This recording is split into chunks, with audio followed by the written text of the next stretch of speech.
अस्सलाम वालेकुम जी, हम आप लोगों के साथ नेशनल रिफाइनरी लिमिटेड NRL इसका फंडामेंटल प्लस रिजल्ट एनालिसिस करते हैं और अभी डिस्कस भी करते हैं कि ये इतनी मार इस शेयर की प्राइस में क्यों पड़ रही है, इतनी डिप कैसे।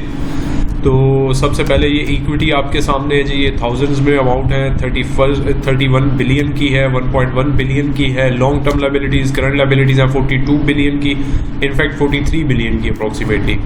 करंट एसेट्स हैं 36 बिलियन के, इन्वेंट्री है 21 बिलियन और क्विक एसेट्स है 14.8 बिलियन के।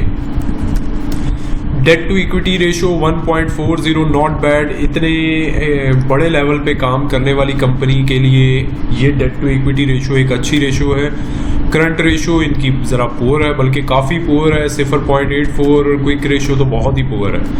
तो फंडामेंटली ये कंपनी कैश फ्लो शॉर्टेज है इनके पास, अदरवाइज ये कंपनी इतनी बुरी कंपनी नहीं है। इन्वेस्टमेंट के पॉइंट ऑफ व्यू से भी एक मुनासिब कंपनी है, एक रीज़नेबल है। इनफैक्ट इसमें थोड़ी सी अपने कैश फ्लो को और ऑपरेशनल मैटर्स को बेहतर कर लें तो ये कंपनी एक बड़ी शानदार कंपनी के तौर पे कंसीडर की जा सकती है इन्वेस्टमेंट पर्पस के लिए भी।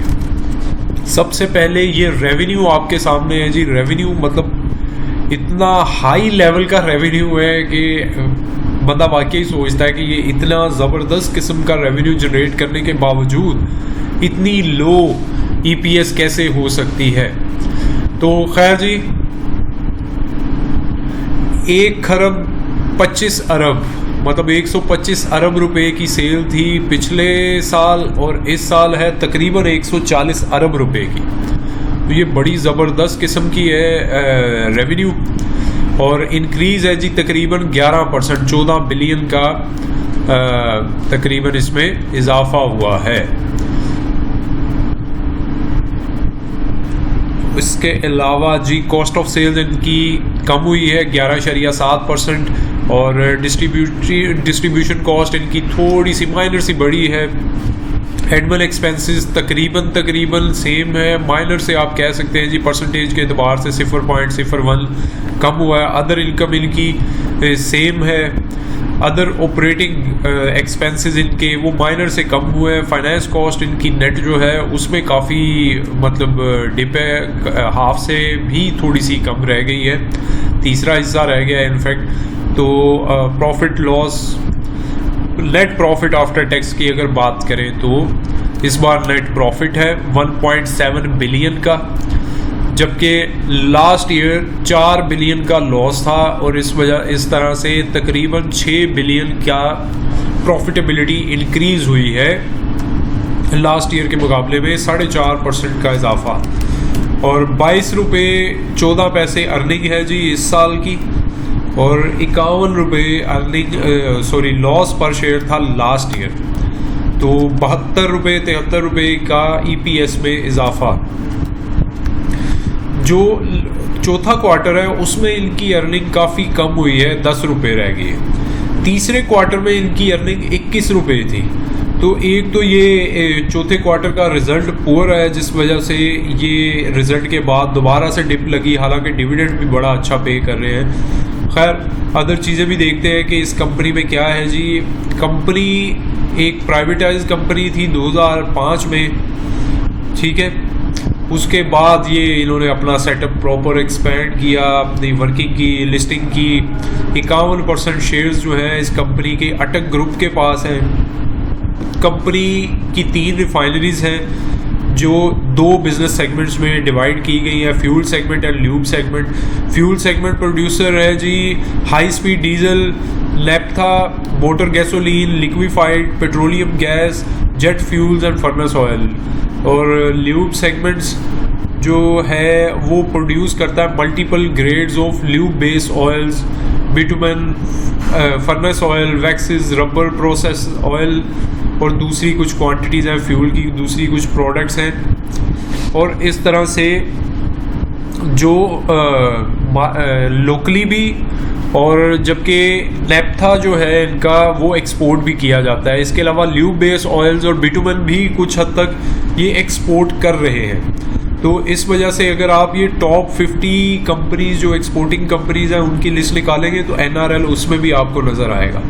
तो कंपनी जो है बेसिकली क्रूड ऑयल रिफाइनिंग में बिजनेस में है। 1996, 77 और 85 में इन्होंने रिफाइनरीज में अपग्रेडेशंस की थी, कुछ इम्प्रूवमेंट की थी और अपने सेटअप आहिस्ता आहिस्ता से एक्सपेंड किए थे। और फिर ये प्राइवेट कंपनी, फिर लिमिटेड कंपनी वाली साइड पे आए थे। इसके अलावा जो है यूरो 2 और euro 5 standard high speed diesel जो है उसमें भी कन्वर्ट किया इन्होंने, अपने आप को इम्प्रूव किया। अभी भी जो इनकी है इन्होंने ल्यूब 1 रिफाइनरी रीवैम्प जो की, उसके बाद कंपनी की जो क्रूड ऑयल प्रोसेसिंग कैपेसिटी है 62,000 बैरल्स पर डे से 70,000 बैरल्स पर डे हो चुकी है। और ल्यूब और बेस ऑयल की 5,000 से 6,000 मैट्रिक टन पर ईयर हो चुकी है। और ये जो इन्होंने अपग्रेडेशन की थी, इसके अलावा भी इनकी कॉस्ट जो है, इनको ऑपरेटिंग कॉस्ट जो चैलेंजेस जो मेन चलते हैं रिफाइनरी के, वो है जी अपग्रेडेशन पे जो डेप्रिसिएशन होती है, प्लस कॉस्ट होती है, प्लस ऑपरेटिंग एक्सपेंसेस होते हैं। उसके अलावा डॉलर के एक्सचेंज की वजह से इनको डिप लगती है, क्योंकि ये बहुत सारी मशीनरी और वर्किंग सारी इंपोर्ट करते हैं। इसके अलावा कंपनी ने दूसरे एक्सपोर्ट के लिए भी अपना वो सारा एक्सप्लोर कर रही है वर्किंग। अभी रिसेंटली गवर्नमेंट ने कुछ इनको फेवर दी थी रिफाइनरीज को इस बजट में, कुछ उनके अगेंस्ट भी चीज़ें गई थी। जो सेल्स टैक्स था क्रूड ऑयल पे, वो बेसिकली पहले 2007 से लेके वो बेसिकली था जी 0 रेटेड, फिर 17% उसको दोबारा बहाल कर दिया गया। तो सेल्स टैक्स की वजह से ये प्रॉब्लम आ रही है। इसकी ना सिर्फ प्रॉफिटेबिलिटी पे फ़र्क पड़ रहा है, बल्कि इनको वर्किंग कैपिटल के लिए भी इजाफी रिक्वायरमेंट होती है जी। जारी बात है, कुछ ना कुछ ये रिकवरी से पहले खुद से भी ये पे करवाना होता है। तो अपग्रेडेशन ऑफ फर्नेस ऑयल की जो वैल्यू है वो इन्होंने फर्दर, एक कंपनी है उसके साथ ये जॉइंटली अंडरटेक करना चाह रहे हैं, उसके लिए फिजिबिलिटी भी ये चल रही है इनकी। और ये दिसंबर 2021 इसी साल के आखिर तक एक्सपेक्टेड है कि ये यूके की एक फर्म इन्होंने हायर की हुई है जो इस पे वर्किंग कर रही है कि 2 पार्टीज़ या 2 से ज़्यादा लोग मिल के इसमें इन्वेस्टमेंट करें, अपग्रेड करें फर्नेस ऑयल की वैल्यू एडिशन के लिए, तो फिर इस पे डिसीजन आएगा। इसी तरह ये एक और प्रोजेक्ट भी वर्किंग कर रहे हैं गैसोलीन प्रोडक्शन का।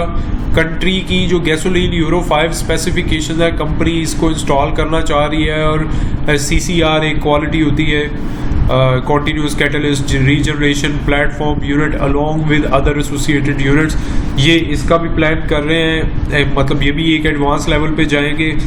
फाइनेंशियल कंस्ट्रेंट्स के बावजूद कंपनी ने अपनी 2 स्टेजेस हैं इम्प्रूवमेंट की और अपनी वर्किंग कैपेसिटी और परफॉर्मेंस बेहतर करने के लिए वो उन्होंने इंस्टॉल की है। उसमें वर्किंग काफ़ी हद तक कंप्लीट कर चुके हैं।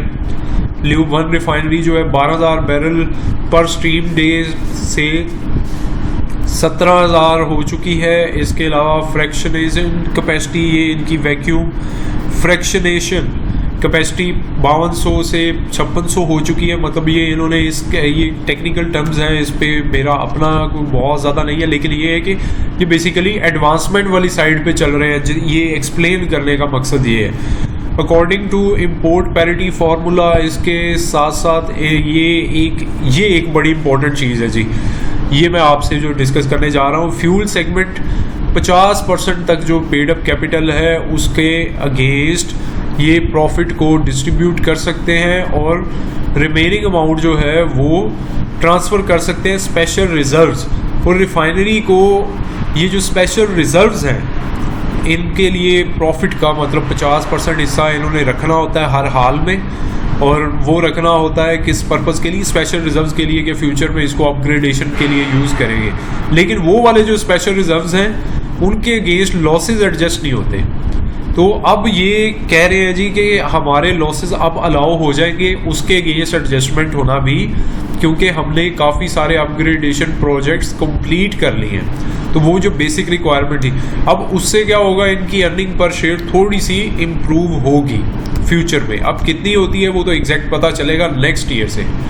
तो ये है जी सारा scene scenario share holding pattern अगर देखें तो 51% है डायरेक्टरान के पास, जिसमें से मैंने आपको बताया कि 51% ही ये अटक ग्रुप रखता है। इट मीन्स के डायरेक्टर अटक ग्रुप के थ्रू ही इसको ऑन कर रहे हैं। बाकी नेशनल इन्वेस्टमेंट ट्रस्ट 1.42% बैंक्स के पास है, तकरीबन 2.25% इंश्योरेंस कंपनीज के पास है, 9% म्यूचुअल फंड्स के पास है, 2% कुछ शेयर होल्डर्स हैं जिनके पास 10% से ज़्यादा होल्डिंग है। ये टोटल की वो 15% तकरीबन होल्ड कर रहे हैं। जनरल पब्लिक ये फ्री फ्लोट का 10% है, ये ओवरऑल का 10% नहीं है। इसलिए आप कह रहे होंगे कि 15% टोटल है तो कितने लोग होंगे, 1.5 होंगे। तो ये फ्री फ्लोट का 10% से ज़्यादा जो होल्ड कर रहे हैं उनकी रेशो है। जनरल पब्लिक फॉरेन के पास ना होने के बराबर है, जॉइंट कंपनीज के पास भी ना होने के बराबर है, अदर्स के पास। तो अगर ओवरऑल आप देखें तो ये जो है कॉरपोरेट या कंपनीज और डायरेक्टरान के पास तकरीबन 84% होल्डिंग है और सिर्फ 16% के करीब है जी लोकल्स के पास। तो ये सारा सीन सिनेरियो है। अब प्रॉब्लम ये भी है कि रिफाइनरी पॉलिसी रुकी हुई है, उसमें कुछ ऑब्जेक्शंस हैं, लेकिन मुझे बड़ी उम्मीद है अल्लाह से कि ये इंशाल्लाह अप्रूव हो जानी है। इसमें कुछ टेक्निकल ऑब्स्टेकल्स हैं, उसके लिए रिफाइनरीज के जो ऑनर्स हैं इनके साथ भी गवर्नमेंट की दोबारा से डिस्कशन चल रही है। अब अगर वो पॉजिटिव उसका आउटकम आ जाता है तो ये रिफाइनरी पॉलिसी के बाद ये दोबारा से इनकी प्राइसेस शूट करेगी, वो बड़ी ठीक ठाक करेगी। अभी के एतबार से भी अगर मैं बात करूं तो इसकी 450 रुपये तक शेयर प्राइस हो सकती है और होनी चाहिए, क्योंकि पहले ये लॉसेस में थे, अब ये प्रॉफिट में आ चुकी है और काफ़ी सारे इसने प्रोजेक्ट्स भी कंप्लीट कर लिए हैं, जिससे इसकी प्रॉफिटेबिलिटी फ्यूचर में भी इम्प्रूव होने का मार्जिन है। प्लस ये फर्दर भी अपने प्लान जो मैंने आपसे शेयर किए उसके अकॉर्डिंग भी वर्किंग कर रहे हैं। तो अभी ये डाउन ट्रेंड में ही मैं इसको कंसीडर करूँगा, क्योंकि ये अभी स्टिल एक जगह पे स्टेबल हुआ भी था। ये 400 के करीब जब गया था, 388 390 के करीब, तो वहाँ पे काफ़ी हद तक स्टेबल लग रहा था। फिर मार्केट में बड़ी ठीक ठाक करेक्शन आई तो ये अपने आप को वहाँ पे स्टेबल नहीं रख सका, क्योंकि फिर बड़ी बड़ी कंपनीज भी गिरती है जब इंडेक्स प्रेशर में होता है। तो ये रीज़न है जी। अभी देखते हैं कि ये अपने आप को किस पॉइंट से रीबाउंड करता है, फिर उसके अकॉर्डिंग बाइंग सेलिंग की जो डिसीजन है वो किया जा सकता है जी। ये कोई मेरी इस बाइंग सेलिंग कॉल बिल्कुल नहीं है, मैंने आपसे एक डिटेल्ड वर्किंग शेयर की है। अपने हिसाब से आप इसमें एंट्री एग्जिट प्लान कर सकते हैं। अल्लाह हाफ़िज़।